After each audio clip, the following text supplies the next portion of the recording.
Horror कहानियां थी। बुरा साया पार्ट 1। रात के लगभग 3 बजे थे। एक बेहद डरावनी दिखने वाली लड़की अमन के कमरे में जोर जोर से चीख रही थी। वो अपने लंबे नुकीले नाखूनों को अमन के शरीर में चुभाकर उसका खून पी रही थी। अमन बुरी तरह से दर्द से तड़प रहा था। उस लड़की का चेहरा इतना खौफनाक था कि कुछ ही देर में दर्द और डर की वजह से अमन बेहोश हो गया। तभी अचानक अमन की आंख खुली और अमन चिल्ला पड़ा, बचाओ बचाओ, वो लड़की मुझे मार देगी, वो मेरा सारा खून पी जाएगी, बचाओ। ये सुनते ही अमन की माँ सुशीला जी दौड़ कर आती हैं। अमन, क्या हुआ बेटा? तुमने वो बुरा सपना फिर से देखा क्या? ठीक हो ना तुम? माँ वो लड़की अभी भी यहीं पर थी, ठीक मेरे पास, और उसने मेरे शरीर में, देखिए ना, मेरा सारा खून। बेटा तुम बिल्कुल ठीक हो। पता नहीं तुम्हें सपने ऐसे क्यों बार बार आते हैं। मैं पंडित जी से बात करती हूँ। मम्मी देखो, बाहर की एक यूनिवर्सिटी में मेरा एडमिशन हो गया है। उन्होंने मेरी एप्लीकेशन एक्सेप्ट कर ली है। लेकिन बेटा अचानक इस तरह, तुम तो कह रहे थे कि इस वक्त वहां पर सारे एडमिशन क्लोज हो चुके हैं। हाँ माँ, सरप्राइज तो मैं भी हूँ, लेकिन देखिए ना, हो सकता है कि कोई सीट खाली रह गई हो और शायद इसीलिए उन लोगों ने मुझे बुला लिया हो। देखो बेटा, सारी चीजें अच्छे से जांच पड़ताल कर लेना। आजकल ना बहुत फ्रॉड होता है, किसी चीज का पता ही नहीं चलता। और मम्मी, कमाल की बात तो ये है कि मुझे ये कॉल सीधा लंदन की एक बहुत बड़ी यूनिवर्सिटी से आया है। यहाँ तो शायद मैंने अप्लाई भी नहीं किया था। बेटा मुझे तो बहुत बड़ी गड़बड़ लग रही है। अभी ये भी तो पता नहीं चला कि वो सपना तुझे बार बार क्यों आता है। तुम अच्छा ना बेटा। अरे डरो मत, कुछ भी नहीं है, वो सपना मुझे ऐसे ही आता होगा। कुछ ही दिनों के बाद अमन सारी तैयारी के साथ लंदन के लिए निकल जाता है। लंदन पहुंचने के बाद तो जैसे अमन की जिंदगी बेहद खूबसूरत हो गई थी। वहां की लाइफ में जाकर अमन बहुत खुश था। जैसे ही वो अपने हॉस्टल के कमरे में पहुंचा, उसने अपने आप से कहा, हाँ, मम्मी पापा की फोटो यहाँ टेबल पर लगा देता हूँ, और ये मम्मी के हाथ के बने लड्डू, इनका तो क्या कहना। यहाँ विदेश में सब कुछ है, बस मम्मी के हाथ के खाने की बहुत याद आएगी। रात हो गई थी और अमन अपने बिस्तर पर जाकर सो गया। आधी रात के बाद अमन को किसी के गाना गाने की आवाज सुनाई दी। अमन नींद से जाग गया। अमन ने अपने बिस्तर पर वापस जाकर सोने की बहुत कोशिश की, लेकिन उसे नींद नहीं आई। अरे, इतनी रात को ये गाना कौन गा रहा है? यार, कितनी प्यारी आवाज है। लगता है कोई लड़की गाने की प्रैक्टिस कर रही है। लेकिन इतनी रात में कौन गाना गाता है? हो सकता है पास वाली गर्ल्स हॉस्टल की कोई लड़की होगी। एक बार जाकर देखता हूँ, आखिर ये लड़की है कौन? अमन अपने हॉस्टल के रूम से बाहर निकलकर दूर दूर तक ढूंढने की कोशिश करता है, लेकिन रात के अंधेरे में उसे वहां कोई नहीं मिलता और गाना गाने की आवाज भी अचानक से चली जाती है। अगली सुबह अमन जैसे ही कॉलेज जाने के लिए तैयार होता है, वो वॉश बेसिन में अपना मुंह धोने के लिए झुकता है और जैसे ही सर ऊपर उठाता है, अचानक से उसे आईने में एक लड़की का चेहरा दिखाई देता है। ओह माय गॉड, ये क्या है? लगता है रात को मेरी नींद अच्छे से पूरी नहीं हुई है, इसीलिए मुझे कुछ अजीब सा लग रहा है। मैं तो डर ही गया था। ऐसा लग रहा था जैसे वहां पर कोई है, लेकिन यहाँ तो कोई भी नहीं है। अगली सुबह अमन अपने दोस्त से कहता है, अरे यार, एक बात बता, रात को हमारे हॉस्टल के पीछे कोई लड़की गाना गाती है क्या? बहुत प्यारी आवाज है। अरे नहीं यार, मैंने तो किसी की आवाज नहीं सुनी। मेरा रूम भी तो तुम्हारे रूम के ठीक बाजू में ही है। अरे यार, रात को लगभग 12 बजे के बाद तू जल्दी सो गया होगा शायद। अरे कम ऑन ब्रो, ये लंदन है, लंदन। यहाँ पर कौन जल्दी सोता है? और मैं तो वैसे भी रात को 2 बजे सोने वाले लोगों में से हूँ, पर मुझे तो किसी की आवाज सुनाई नहीं दी। जरूर तूने अपने कानों में ईयरफोन लगा के रखे होंगे।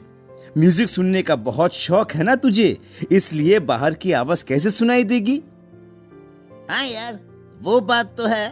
एक्चुअली म्यूजिक तो सुन रहा था मैं। ए अमन, क्या बात है यार, किसी से प्यार व्यार हो गया है क्या तुझे? हाँ?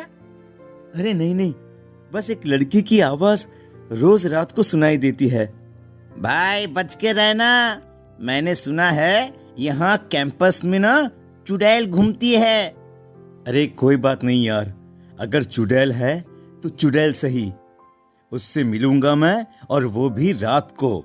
अमन जैसे ही अपने कमरे में जाकर सोता है, एक लड़की उसके सिर के पास आकर बैठ जाती है और धीरे धीरे उसके बालों को सहलाती है। अमन घबराकर जाग जाता है। कौन है? कौन है? यहाँ पर, अभी यहाँ पर कोई था, कोई लड़की, लेकिन अभी तो कोई नहीं है। ये मुझे क्या हो गया है? लगता है कुछ दिनों से मैं अपनी फैमिली को ज्यादा ही मिस कर रहा हूँ, या फिर उस लड़की के बारे में ज्यादा सोच रहा हूँ। मुझे बार बार ऐसा क्यों लगता है जैसे यहाँ मेरे आसपास कोई और भी है। अमन थोड़ा सा परेशान हो जाता है। अगले दिन जब वो कॉलेज जाता है तो अचानक से एक लड़की अमन के पीछे से आकर उससे बात करती है। हेलो, आप इंडिया से आए हैं ना? आपका नाम अमन है ना? ओह माय गॉड, ये लड़की कितनी खूबसूरत है। मैंने अपनी लाइफ में आज तक इतनी सुंदर लड़की कभी नहीं देखी। क्या हुआ? मैं आपसे बात कर रही हूँ, आपने मेरी बात का जवाब नहीं दिया। आप इंडिया से हैं ना? जी हाँ, अब ठीक पहचाना आपने, मैं इंडिया से ही हूँ। और आप कौन? मैं यहाँ पास वाले कॉलेज में म्यूजिक स्टूडेंट हूँ और मुझे गाना गाने का बहुत शौक है। तो क्या रात के वक्त कैंपस के बाहर आप ही गाना गाती हैं? हाँ, आपने सुना? एक्चुअली ना, मुझे रात की खामोशी में गाना गाना बहुत अच्छा लगता है। जी हाँ, और कितने दिनों से आपकी आवाज सुनकर आपको ढूंढने की कोशिश कर रहा था, लेकिन जैसे ही बाहर आता हूँ आप गायब हो जाती हैं। चलिए ठीक है, हम दोस्त बन जाते हैं, उसके बाद मैं कभी गायब नहीं होंगी। अमन और निमिषा की दोस्ती हो जाती है। और फिर एक दिन, निमिषा, कितने महीने हो गए हमें एक दूसरे के साथ। मैं तुम्हें कहना चाहता था कि तुम मुझे बहुत अच्छी लगती हो। I love you Nimisha. I love you too Aman, मैं भी तुमसे बहुत प्यार करने लगी हूँ। अच्छा सुनो, इसी खुशी में आज शाम को मैं तुम्हें अपनी फेवरेट जगह लेकर चलूंगी। ठीक है मैडम, अब तो आप जहां लेकर चलेंगे मुझे चलना ही पड़ेगा ना। निमिषा अमन को एक बहुत अजीब और डरावनी जगह पर लेकर जाती है। ये कैसी जगह है? ये तो कहाँ लेकर आई हो तुम मुझे?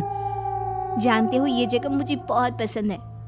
देखो ना, यहाँ की राख जैसी काली जमीन, जले हुए पेड़ और ये सन्नाटा कितना खूबसूरत है। लेकिन मुझे यहाँ पर डर लग रहा है।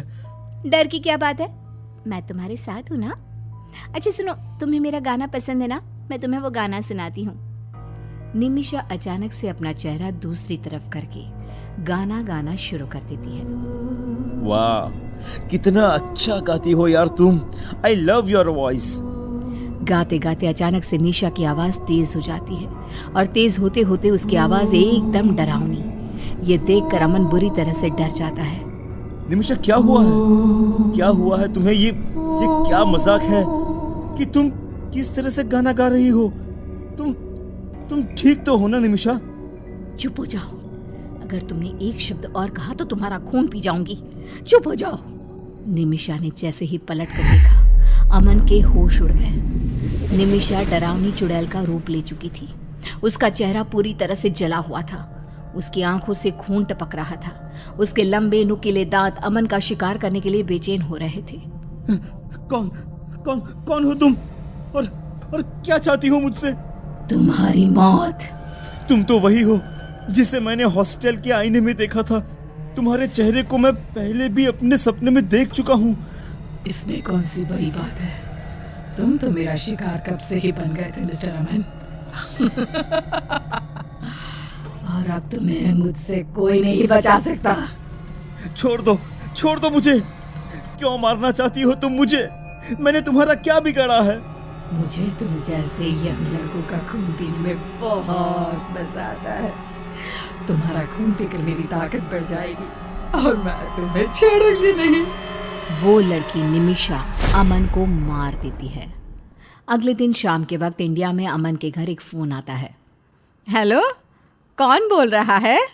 सुशीला जी, हमें आपको ये बताते हुए बहुत दुख हो रहा है कि आपका बेटा अमन अब इस दुनिया में नहीं रहा।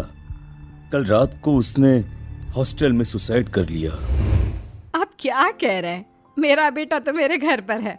कल ही तो लंदन से लौट कर आया है। ऐसे उल्टी सीधी बातें क्यों कर रहे हैं आप पागल लोग?